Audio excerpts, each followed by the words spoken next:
one of the things that still fascinates me over the time that I've been in this space, and certainly in the time that I had the privilege of doing the podcast with you, is there's just always something new to learn.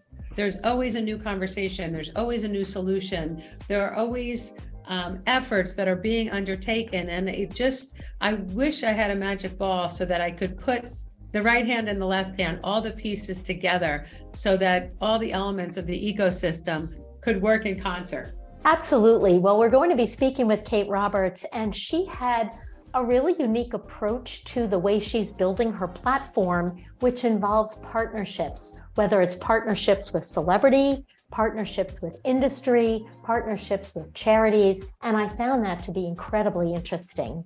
One of the parts of her model that is interesting is she has a nonprofit piece, she has a for-profit piece, she has an education piece, and the partnerships really help her do all those things. Some of her partnerships help her get the products to the actual people who are going to use them. And as she mentioned, she's been in over 100 countries around the world in the course of her career. Others are potentially looking to her to come up with solutions for women's health questions that they can't answer for their employees. Yes, I think she really relies on the reach that these larger partners may offer. And frankly, it's very beneficial for the global view. So let's take a listen. Welcome to the Business of the V. Hello, friends and colleagues. I'm Dr. Alyssa Dweck. And I'm Rachel Braun Scherl.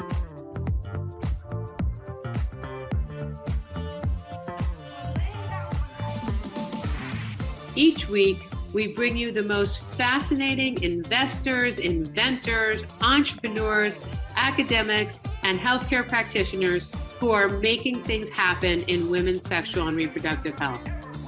If you are a woman, know a woman, have a business, or care about your V health and wellness, fasten your seatbelts and listen in to another informative and inspiring episode. We are so excited today to have our guest, Kate Roberts, who is the founder of The Body Agency. She has worn many and still wears many different hats, including social entrepreneur and podcast co-host and global philanthropist. So it's wonderful to have you on. Thanks for being with us. Oh, thanks for having me, Rachel. It's a thrill. So given all the many things you do, we're going to focus a little bit about the Body Agency, but I love people to understand sort of how you got to this point, to this chapter, given all the many different fields you've been in. Yeah. Well, I have worked in global development, focused on women's health, family health for about 25 years. And I have founded various organizations over the years and traveled the world. I've been to about, 111 countries was the last count. And during my work with an organization I founded with Melinda Gates and the Crown Princess of Norway, together with this organization, PSI, I really recognized a gap in sexual health and specifically health for female bodies. And it didn't matter where we went, who we visited. The story was always the same, that, sexual pleasure was almost extinct. A lot of women that we spoke to around the world didn't even know what that was. We had to translate the word orgasm, and the translators often said to us, "There is no word for that. I won't be able to translate that." But it's not just about pleasure, although, as we all know, there is an orgasm gap, and I think I know we all want to fill that. But it's also the basics: access to contraception, access to products that help with vaginal dryness or vaginismus. So I decided that if marijuana was going to be sold all over the world, why couldn't we have an organization that was focused on getting these much needed health products and services into the hands of people who need it, whether you live on $1 a day, $1,000 a day, whatever your economic standing is. making these health products that are designed for women by women into the hands of people who need it. So you had said in the earlier conversation that you've been to 111 countries, and our experience is it almost doesn't matter. The lack of education is so pervasive, and oftentimes an inability to have a vocabulary. Are you finding that regardless of socioeconomics, educational background, country of origin, are you seeing the same sort of lack of knowledge, whether it's the language, whether it's how to experience pleasure, if it's one of the 1,000 things that goes into being a woman? I would say that there is still a big challenge. And the challenge really is cultural differences with religion, with families. I was just actually in Saudi Arabia. I went to Saudi Arabia because I was invited, and I was super curious to understand how women who are essentially covered, go to the gynecologist, talk about these issues, talk to each other. And, being a predominantly Muslim culture and religious background, I think it's very, very challenging, to be honest. You could also say that about the Jewish religion and other cultures where it's conservative, including the US. The fact that we now have another ban on getting an abortion has taken us back 50 years. So we have to now work to repair the damage that's been done. And the solution is making these products accessible and affordable, and often using technology and through the mail. Yeah. So I have a couple of challenging. Yeah, no question. I'm fascinated only because you have such a perspective with all these different countries and cultures, and for sure there are big differences in upbringings and value systems. I actually feel that the US women are a little bit more uptight when it comes to sexual health than some of the other countries that I'm not sure you're involved with, like the Latin American countries, South American countries. And I'm wondering if you've also appreciated that.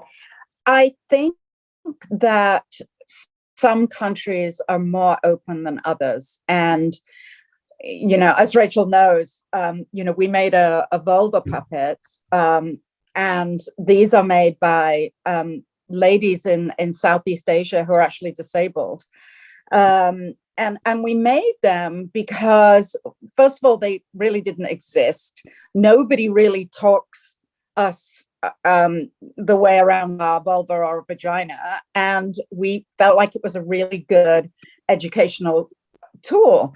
And these ladies, these wonderful ladies in Laos, in Southeast Asia, they didn't even bat an eyelid when we asked them to make these puppets, which they often make with their feet because their hands they can't use their hands. I have been sort of waving this puppet around for a long time now with different cultures, just to sort of, in fact, I took it to the World Economic Forum, and I did a talk, and I handed them out to 70 young global leaders just to sort of see their reaction. And, the first reaction is just to laugh. Which is just ridiculous because it's a very important body part. And why is that funny? And it's good, though. Humor is good. But yes, I would absolutely agree with you that there are some countries that are much more open to this. Countries like Brazil, countries like, definitely sub-Saharan Africa. And I think it's also for different reasons. We have done some incredible work across Africa around HIV/AIDS, where we've talked about sex, we've talked about the risks, we've, gone through the motions. And, for that reason, we've sort of removed a lot of, I say we, the community of organizations like us that do work there, we've removed stigma, because it really is all about stigma, taboos, shame that your mother passes on to you, as in you'll shame the family if you get pregnant, you'll shame the family if you have sex too young. It's all of this sort of shame and taboos over the years everywhere, that creates these barriers. And so, yes, I would absolutely agree that there's the sort of Latin cultures are much more open to this than others. Yeah, I've seen that in my practice for sure. As a follow-up to this, so I, of course, perused your website, which is incredible. And I see the two main gift baskets, if you will, because that's kind of how they look, of products. I'm curious, number one, how you vet them, the products that is, and also, do you find that they are universally approved, but, since it's present in so many cultures and countries? Yeah. So we actually have a body board of experts, doctors, menopause specialists. We really went out before we started building our product portfolio, and we wanted to create easy packages, kits, if you will, around certain issues. And we first went about this by thinking, okay, well, what does a parent need to talk to her young daughter who's shortly going to get her period, right? So we developed a first period kit. And then we thought about her, the mother, who probably is either looking to have more children, so she needs help with fertility, or she's going into menopause, so she needs help with hormones. And so we worked with our body board experts to pull these products together and also put them together, not just in a box, but also with guides and op-eds and things that have been written by our body board members on, why this is happening. Sure. And then alongside that, I also started a podcast, actually, more or less the same time that you guys did, which has been quite interesting, called Sex, Body and Soul. And we have a lot of these experts come on and really talk about, the root and cause, as in, well, why do you have hot flashes? Why, do you have brain fog? Why can you not sleep? So people really understand, we delve deep into the issues and how to prevent them and treat them. So I'm going to go back a little bit to ground people in what the business is. So tell us a little bit about the business of the Body Agency and what the business model is, how you will continue to grow and hopefully make money, whether as a for-profit or a nonprofit. Describe the structure a little bit and who you're selling to and through what vehicles. Sure. Well, since we last spoke, Rachel, we've morphed into a social enterprise. So we have our nonprofit, which is called the Body Agency Collective. And I'll explain that first, because then the model of the Body Agency will make a little bit more sense. Within the collective, we have a host of NGOs, nonprofit organizations that are grassroots around the world, who can deliver these kits to people who actually can't afford them. So we want to make sure that these products get into the hand of anyone who needs them. So that sort of social impact and that give back component was very important to us. And then the bodyagency.com is in three parts. We have the e-commerce, which is these health products that you can, it starts at puberty, being a parent. So we're really targeting parents, children owners. And so it starts at puberty, as in how to guide your teens through that puberty stage, through fertility and contraception, and then, of course, the menopausal years. So that's the first part of products. The second part is services. So what we found was that people knew that they needed these products, but they wanted a confidential place to go to actually seek an expert out. So we started building links to services with gynecologists, with menopause experts, because as we know, the healthcare system is just lacking in specialists. like sex coaches, and you don't have to leave your house. You can just log on. You can book a consultancy, and as I said, not leave your house.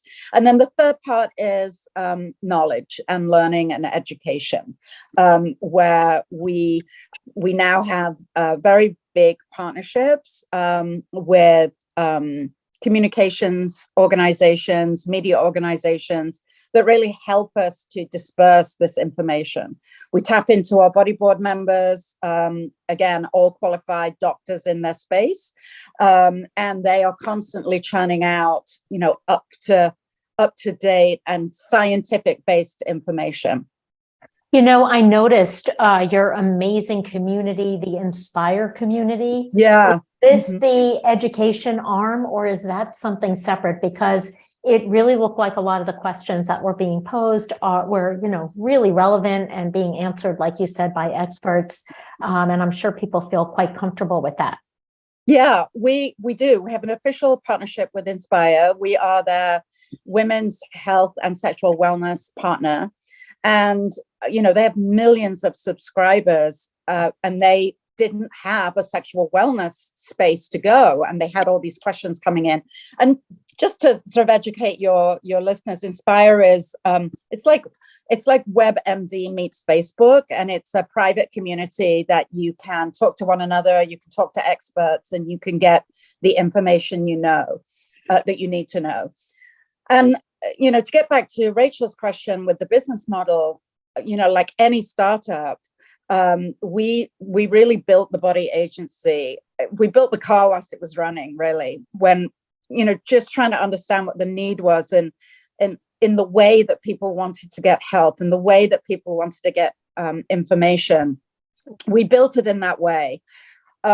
E-commerce is a very, very hard business to build. There's not a lot of money in it. You have to invest millions and millions of dollars to build that funnel. And so we really, sort of did a turn and decided that we were going to build the company on these big partnerships. I'm very excited to announce that we have a new partnership with Equinox. Fitness is one of our pillars that we're really focused on, fitness and nutrition. And Equinox have selected us as their new charitable organization for girls and women's health. And so we'll be doing yogathons around the world to both promote the fact that we all need to be fit and healthy, but also it's going to raise money for us to send dignity kits out to vulnerable girls around the world in war-torn countries like the Ukraine. Here's today's hot flash. Researchers at a hospital in Cambridge, England, went about some research to understand the misunderstandings about healthy anatomic terms in the female anatomy. Their survey found that nearly half of UK women don't know how many openings they have down there. That's amazing. I'm a fan of Equinox, so I think that's an amazing partnership. So, obviously you've got a lot of differentiating factors with your business, but I'm just wondering, what is your real sweet spot? Because we have menopause, we have girls' health and menstruation, we have, fitness, nutrition, and stress reduction, and with yoga and whatnot.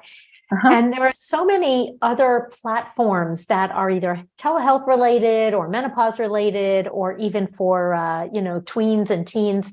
How are you really standing out? Yeah. I would say it's, first of all, menopause is, we are talking to women who are 35 plus. That's our customer, and they tend to be parents. So I would say that anything menopause related is very popular. But I would also say that how we stand out is through these curated kits, and the partnerships that we're building with other companies, whether they're a company that we would curate a kit with and get that out, Procter and Gamble, for instance. It's these kits that are the sort of core of our business. And that's where we're focused. And that's where we're going to really focus moving forward, because people like them, they've taken a lot of work to create, and we want to distribute them around the world and make them as affordable as possible so everyone can still make money, but also sample their products. So we love women-led brands, and we also love helping these very large organizations do the right thing for women. And so, we, for instance, have, talked to Starbucks about, they want to build a policy for menopausal employees.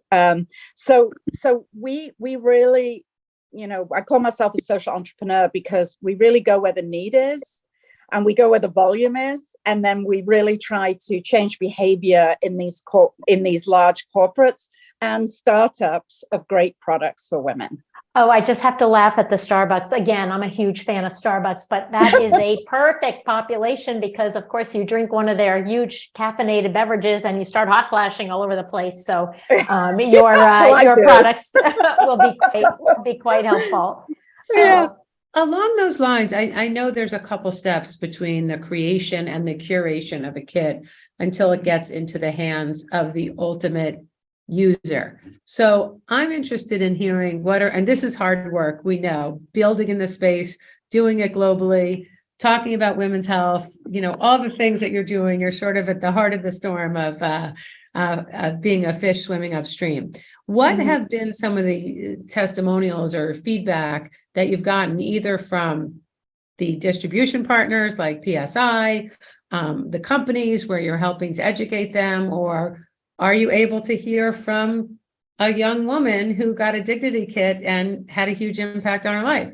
Yeah, we have actually. I would say that the two that we've had the most impact with the first period kit and the dignity kit. And talk a little bit about what is in each of those. Yeah. So it's constantly changing based on need. So we're listening to the end user who receives it. And so the dignity kit mostly has sanitation products, like reusable period underwear, wipes, soap.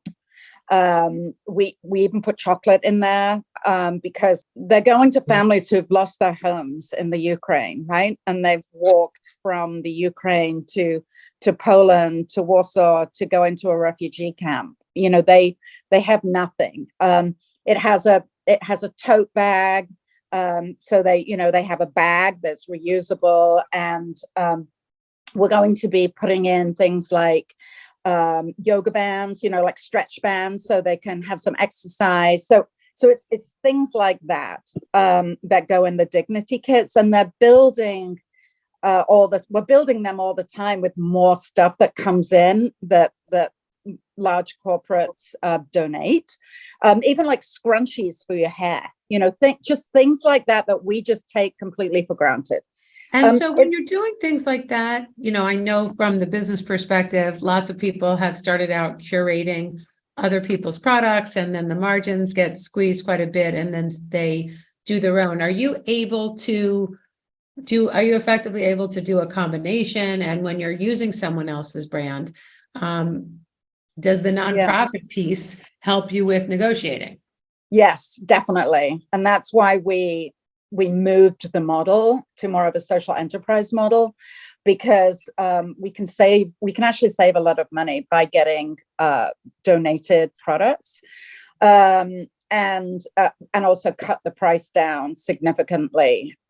We again are reliant on these partnerships, because these large partners that we're building, they also have distribution channels, and they also have products that they're not using. And we're not partnering with them yet, but I know that Hilton, for instance, saves all their soaps and then regurgitates them, repackages them, the soaps that you've used one time in your hotel room, repackages them and wants to get them out there. Now that would be a perfect thing to go in the dignity kit.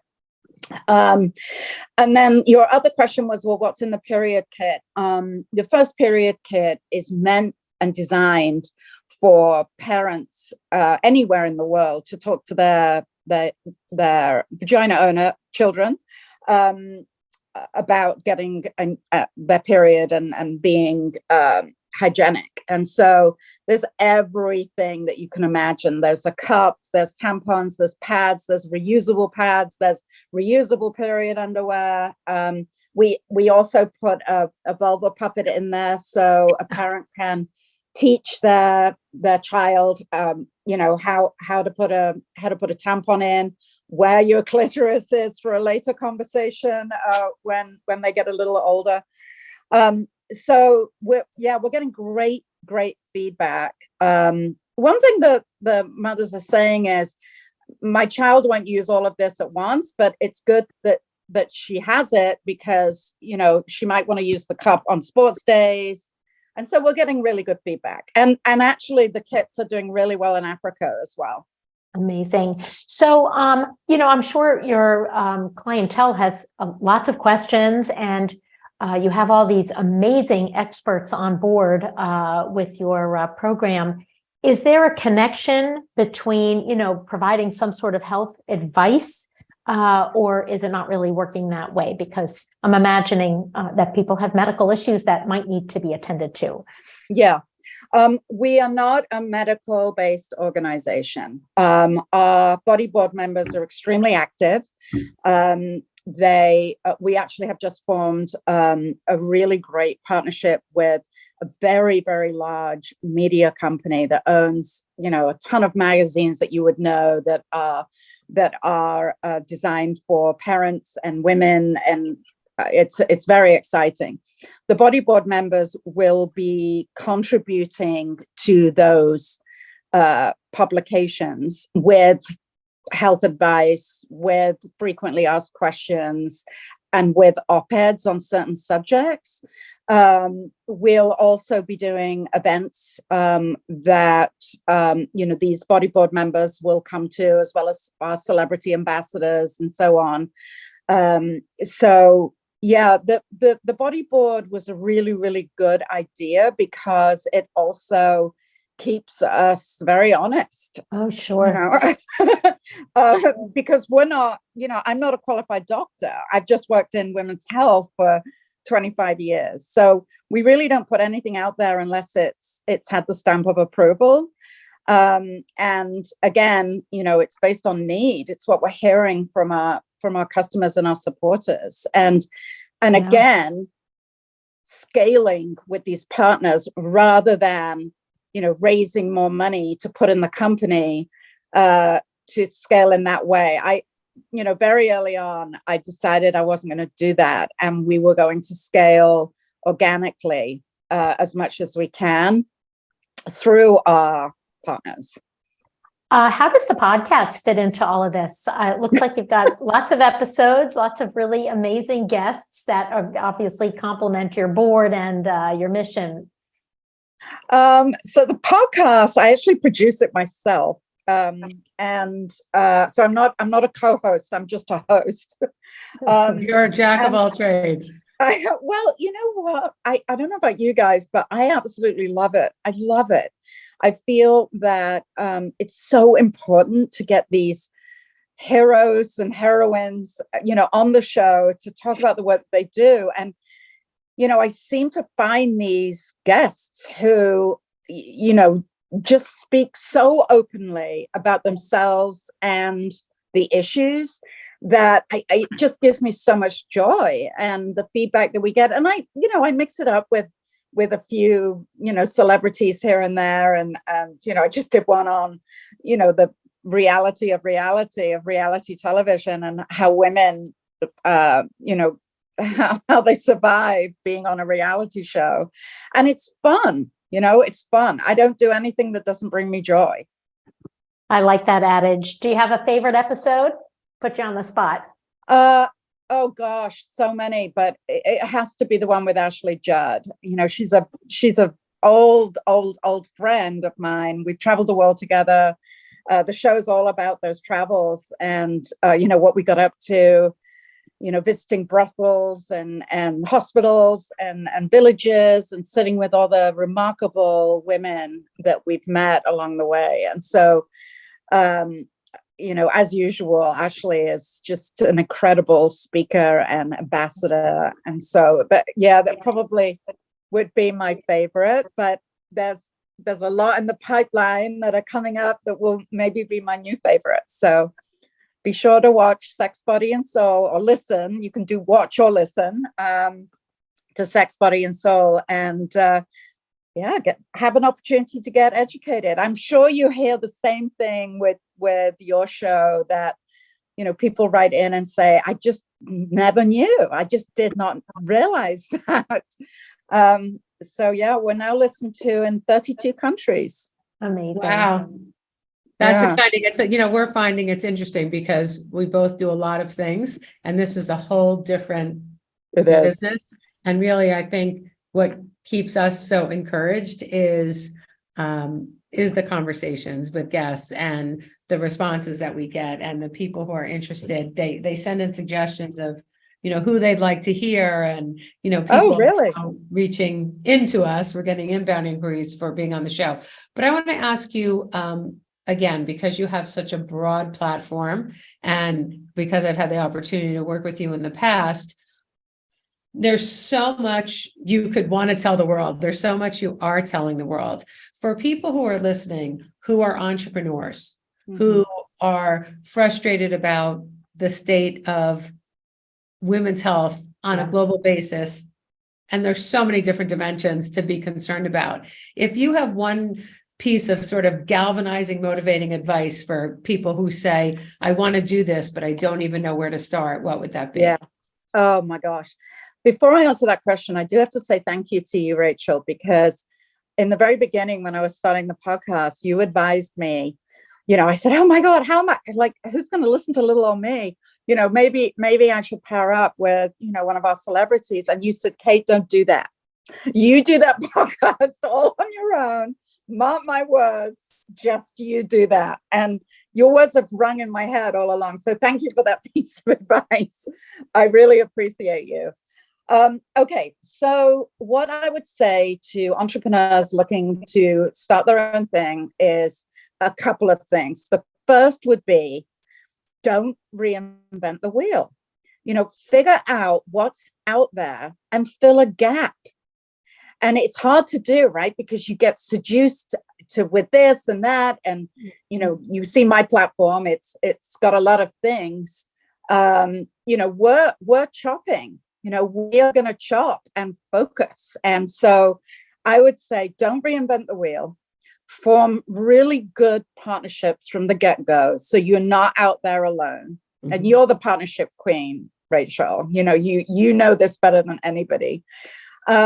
And fail fast. Fail fast. Failure is absolutely fine. You've got to fail in order to be a success. Fail fast. Well, part of it is, I feel like when you're an entrepreneur in this space, in many spaces, you have to be on the balls of your feet. So when you and I first talked about this, you could build a business direct to consumer in the ways that we had talked about, and then the world and the opportunities change. Whatever happened with the vulva coaster? Did that ever go anywhere? That was one of my favorites. You said, do you know anyone who can make a vulva coaster? And I said, you know what? I do.